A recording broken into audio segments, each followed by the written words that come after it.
Sous les applaudissements, une rangée de camions-citernes s'avance, prêts à recevoir la première cargaison. Un moment que les Nigérians n'attendaient plus. Après 8 ans de travaux et plusieurs faux départs, cette méga raffinerie, construite par l'homme le plus riche d'Afrique, Aliko Dangote, est enfin opérationnelle. Dimanche, 500 poids lourds ont été acheminés par la compagnie pétrolière nationale sur le site flambant neuf, à plus de 70 km à l'est de Lagos. Ils doivent permettre de livrer 25 millions de litres d'essence au pays. Est-ce la fin d'une page cauchemardesque pour le Nigeria? Cela fait des années que le pays vit au rythme des pénuries et des hausses du prix à la pompe. Pas plus tard qu'au début du mois, une augmentation surprise de 45% a été décrétée.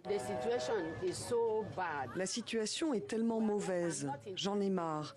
Parce que sur mon salaire mensuel, la moitié part dans mes frais de transport. Le Nigeria a beau être le premier producteur de pétrole du continent, ses infrastructures n'étaient plus fonctionnelles, l'obligeant jusqu'à présent à importer la quasi-totalité de son carburant. Avec à terme une capacité de 650 000 barils par jour, la nouvelle raffinerie doit permettre au pays d'être autonome tout en exportant 56% de sa production. Le projet est présenté comme une solution pour maintenir les prix bas à la pompe. Mais rien n'est moins sûr.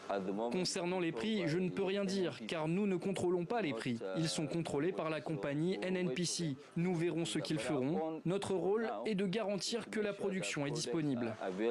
En 1 an et demi, les Nigérians ont vu le prix du litre d'essence quadrupler. Une situation d'autant plus difficile que le pays est confronté à une grave crise économique.